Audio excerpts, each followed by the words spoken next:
Hi friends, welcome back to our channel. ఈ వీడియోలో round neck design ఎలా cut చేయాలో చూసేద్దాం. నెక్ లెంత్ వచ్చేసి 2.5 ఇంచెస్కి మార్క్ చేయండి. ఈ మార్కింగ్స్ వచ్చేసి డ్రెస్సెస్కి మరియు కుర్తీస్కండి. నేను పేపర్ కటింగ్ చూపిస్తున్నాను. అసలైతే ఈ మార్కింగ్ అనేది బకరం మీద వేసుకోండి. నెక్ డీప్ వచ్చేసి 5.5 ఇంచెస్కి మార్క్ చేయండి. నాకైతే 5.5 ఇంచెస్కి సరిపోతుంది. అదే కొంతమందికి అయితే 6 ఇంచెస్ కూడా పడుతుంది. ఒకసారి చూసి మార్కింగ్ చేసుకోండి. మరీ పైకి వస్తుంది అనుకుంటే 6 ఇంచెస్కి పెట్టుకోండి. మనం డ్రా చేసుకునే డిజైన్స్ని బట్టి 6.5 కూడా వస్తుంది మార్కింగ్స్ అనేవి, నెక్ డీప్ అనేది. ఇక్కడ 3 ఇంచెస్కి మార్క్ చేసుకోండి. నెక్ బ్రాడ్ మంచిగా వస్తుంది, రౌండ్ కూడా మంచిగా వస్తుంది షేపు 3 ఇంచెస్ పెట్టుకోవడం వల్ల. లేదు మాకు బ్రాడ్ వద్దు, నార్మల్గా కావాలి అనుకుంటే 2.5 ఇంచెస్కి మార్క్ చేసుకోండి, నో ప్రాబ్లం.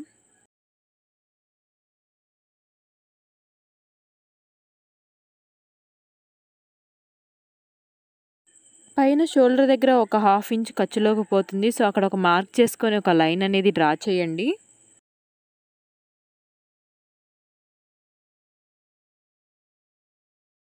ఇప్పుడు స్లోగా రౌండ్ షేప్ డ్రా చేద్దాం.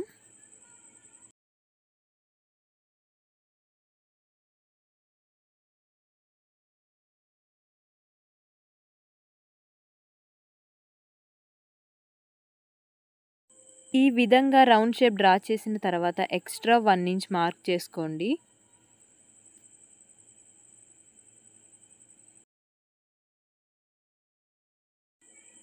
ఈ విధంగా రౌండ్గా మార్క్ చేసుకుంటూ వెళ్ళండి.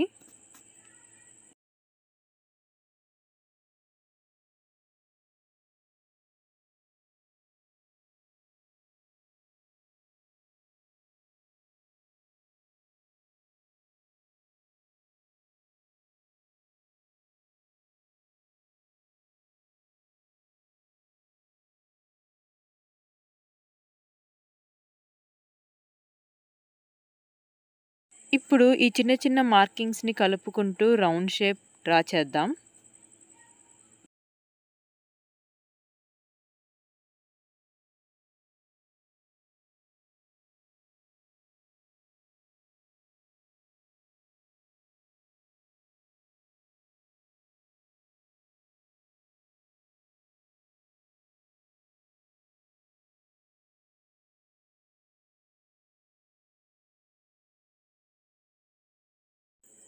స్లోగా మార్కింగ్స్ మీద ఈ విధంగా కట్ చేసుకుంటూ వెళ్ళండి.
చూసారా రౌండ్ షేప్ ఎంత నీట్గా పర్ఫెక్ట్గా బ్రాడ్గా వచ్చిందో.